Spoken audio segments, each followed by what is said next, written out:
আল্লাহ রাব্বুল আলামিন সূরাতুল ফালাকের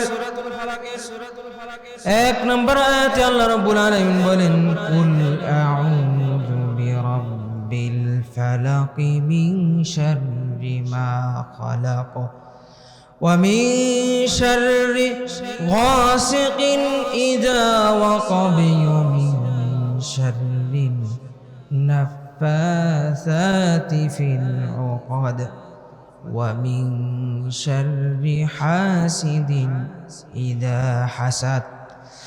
বিশ্বনবী মুহাম্মদুর রাসূলুল্লাহ সাল্লাল্লাহু আলাইহি ওয়াসাল্লাম, আল্লাহ রাসূল সাল্লাল্লাহু আলাইহি ওয়াসাল্লামের অবস্থা এরকম হয়েছিল। দিন দিন শুধু অসুস্থতা বাড়তেই লাগলো। অসুস্থ হয়ে যাচ্ছেন, খাবার খাচ্ছেন, মনে থাকে না। কোনো একটা কাজ করলে, কোনো কিছু বললে এটার পরে মনে থাকে না। দিন দিন যখন শরীরের অবস্থা বেগতিক হলো, খারাপ হতে লাগলো, আল্লাহ রাসূল সাল্লাল্লাহু আলাইহি ওয়াসাল্লাম একদিন রাত্রে ঘুমালেন। তো ঘুমের ঘরে আল্লাহ রাব্বুল আলামিন স্বপ্নের মাধ্যমে দুইজন ফেরেশতাকে পাঠান। একজন নবীজি সাল্লাল্লাহু আলাইহি ওয়াসাল্লামের মাথা মুবারকের কাছে বসেন, আর একজন পা মুবারকের কাছে বসেন। তো যিনি পায়ের কাছে ছিলেন, আম্মা জান আয়েশা রাদিয়াল্লাহু তাআলা আনহা থেকে বর্ণিত, আম্মা জান আয়েশা রাদিয়াল্লাহু তাআলা বলেন, ওই পায়ের কাছে যেই ফেরেশতা ছিল, মাথার কাছে যেই ফেরেশতা ছিল, তাকে প্রশ্ন করতেছিলেন। কি করতেছিলেন? যে এই লোকটার কি হয়েছে? তিনি দিন দিন অসুস্থ হয়ে যাচ্ছেন, অসুস্থতা শুধু বাড়তেই লাগছে। এই ব্যক্তির কি হয়েছে? তখন মাথার কাছে যিনি ছিলেন তিনি বললেন, তাকে জাদু করা হয়েছে। কি করা হয়েছে? জাদু করা হয়েছে। আমাদের সমাজে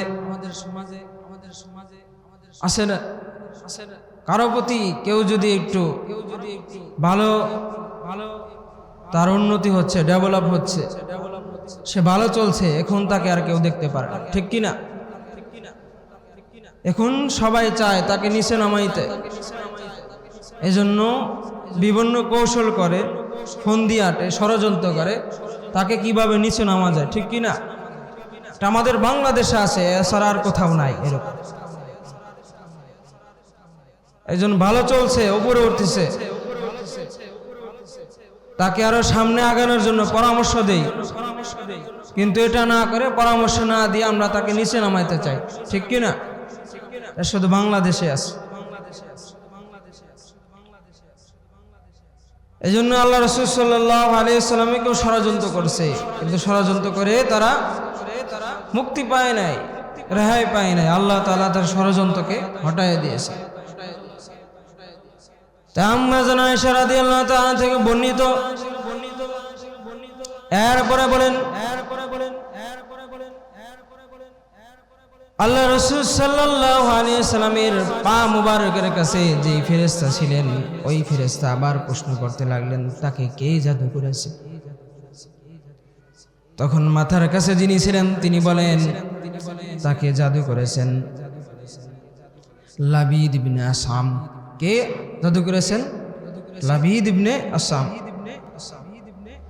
এরপরে আবার প্রশ্ন করলেন, কিভাবে তাকে জাদু করা হয়েছে?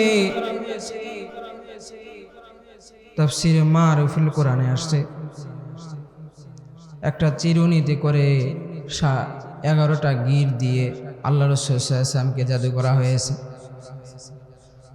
এরপরে পায়ের ওইখানে যেই ফেরেশতা ছিলেন, মাথা মুবারকের কাছে যেই ফেরেশতা ছিলেন, তাকে জিজ্ঞাসা করলেন, জাদু করে চিরুনিটা কোথায় রাখা হয়েছে? তখন আল্লাহ রাসূল সাল্লাল্লাহু আলাইহি ওয়াসাল্লামের মাথা মুবারকের কাছে দিয়েছিলেন, তিনি বললেন, বীরে জারওয়ান নামক কূপে। কোথায়? বীরে জারওয়ান। আল্লাহ রাসূল সাল্লাল্লাহু আলাইহি ওয়াসাল্লাম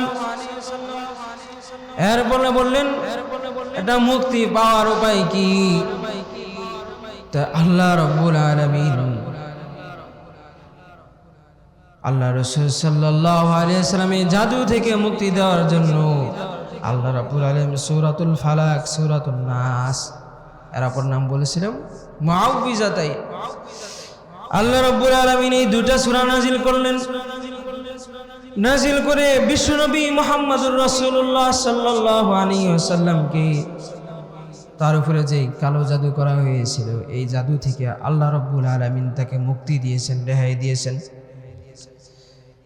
এই জন্য আল্লাহ রাব্বুল আলামিন বলেন মিনাল জিন্নাতি ওয়ান নাস, জিন্নাতদের থেকেও যেমন আশ্রয় চেতে হবে মানুষদের থেকেও, কারণ জিন্নাতের ষড়যন্ত্র হলো এটা হলো হালকা, মানুষের ষড়যন্ত্র সেটা হলো অনেক বেশি, ঠিক কিনা? মানুষ যে ষড়যন্ত্র করে এটা অনেক কঠিন, এটা থেকে বাঁচা যায় না, রেহাই পাওয়া যায় না। এই জন্য আল্লাহ রাব্বুল আলামিন আমাদেরকে দিক নির্দেশনা দিলেন, বলো কুল আউযু বিরাব্বিন নাসি মালিকিন নাসি ইলাহিন নাস মিন শাররিল ওয়াসওয়াসিল খান্নাস আল্লাযী ইউওয়াসবিসু ফি সুদুরিন নাস মিনাল জিন্নাতি ওয়ান নাস। এই জন্য জিন্নাতদের থেকে আশ্রয় চাইতে হবে। এরপরে মানুষ যেই দুষ্ট প্রকৃতির মানুষ আছে, ষড়যন্ত্রকারী মানুষ আছে সমাজে, তাদের থেকেও রেহাই চেতে হবে, মুক্তি চেতে হবে কিনা। এই জন্য আল্লাহ রাব্বুল আলামিন বিশ্বনবী মুহাম্মদুর রাসূলুল্লাহ সাল্লাল্লাহু আলাইহি ওয়াসাল্লামের উপরে এই দুই সূরাটা নাজিল করেছেন। তো এই দুই সূরা নাজিল করার পর সকালবেলা বিশ্বনবী মুহাম্মদুর রাসূলুল্লাহ সাল্লাল্লাহু আলাইহি ওয়াসাল্লাম আম্মা জান আয়েশাকে জানান। আম্মা জান আয়েশাকে জানানোর পর আল্লাহ রাসূল সাল্লাল্লাহু আলাইহি ওয়াসাল্লামের জামাতা শেরে খোদা হযরত আলী রাদিয়াল্লাহু তাআলা আনহুকে ডাকা হয়। হযরত আলীকে ডাকেন। হযরত আলীকে ডাকার পর বলেন, আলী তুমি বীর জারওয়ান কূপে যাও, ওইখানে দেখে একটা পাথর আছে, পাথর নিচে একটা চিরুনি আছে, ওই চিরুনিটা উঠায় নিয়ে আসো। ওই চিরুনিটা উঠায় নিয়ে আসার পরে হযরত আলী রাদিয়াল্লাহু তাআলা বলেন, কুল আউযু বিরাব্বিল ফালাক। এক একটা আয়াত পড়লেন আর ওই চিরুনির এক একটা গিট খুলে দিলেন। এরপরে দ্বিতীয় গিট খোলার জন্য আলী রাদিয়াল্লাহু তাআলা বলেন, মিন শাররি মা খালাক। তৃতীয় গিট খোলার জন্য মিন শাররি গাসিকিন ইযা ওয়াকাব। চতুর্থ গিট খোলার জন্য মিন শাররি নাফাসাতি ফিল উকাদ। এরপরে পঞ্চম গিট খোলার জন্য বলল মিন শাররি হাসিদিন ইযা হাসাদ। এইভাবে সূরা নাসেও এক একটা আয়াত করলেন আর এক একটা গিট খুললেন।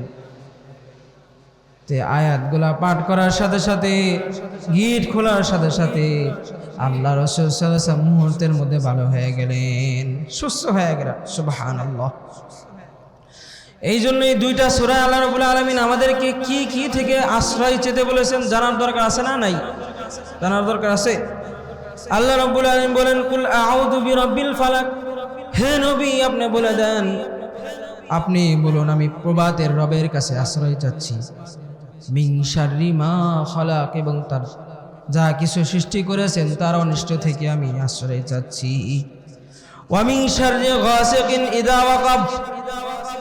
রাত্র যখন গভীর হয়ে যায়, যখন অন্ধকারাচ্ছন্ন হয়, ওই রাত্রি থেকে আমি আশ্রয় চাচ্ছি। কারণ রাত্রেবেলা ডাকাতের ভয় আছে না নাই? ছিনতাইকারীর ভয় আছে না নাই? এই জন্য আল্লাহ রাব্বুল আলামিন রাত্রে অন্ধকারাচ্ছন্ন থেকেও আশ্রয় চেতে বলেছেন। এরপরে আল্লাহ রাব্বুল আলামিন বলেন, মিন শাররিন নাফাসাতি ফিল উকাদ। যে ব্যক্তি গ্রন্থিতে ফুঁক দেয় তার অনিষ্ট থেকে, ওয়া মিন শাররি হাসিদিন ইযা হাসাদ।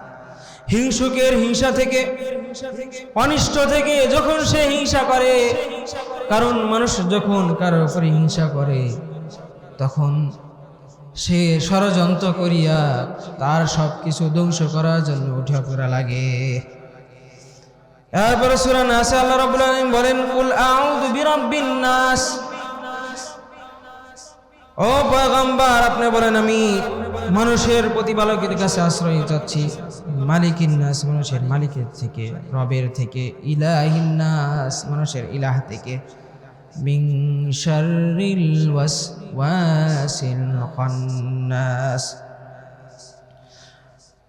যে মানুষের ওয়াসওয়াসা দেয় এবং ওয়াসওয়াসা দিয়ে পলায়ন করে তার অনিষ্ট থেকে, আল্লাযী ইউওয়াসবিসু ফি সুদুরিন নাস, যে মানুষের বক্ষে ওয়াসওয়াসা ঢেলে দেয় তার অনিষ্ট থেকে, মিনাল জিন্নাতি ওয়ান নাস, জিন্নাতের মধ্যে থেকে এবং মানুষদের মধ্যে থেকে, যারা মানুষকে ধোঁকা দেয় তাদের অনিষ্ট থেকে।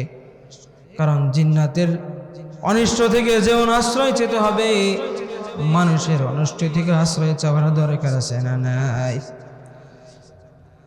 বিশ্বনবী মুহাম্মদুর রাসূলুল্লাহ সাল্লাল্লাহু আলাইহি সাল্লাম এই দুইটা সূরা যখন নাজিল হয়েছেন, এরপরে সূরাতুল ইখলাস, এই তিনটা সূরা বিশ্বনবী মুহাম্মদুর রাসূলুল্লাহ সাল্লাল্লাহু আলাইহি সাল্লাম 5 ওয়াক্ত নামাজের পর পরে পুরা শরীরটা মুছে দিতেন।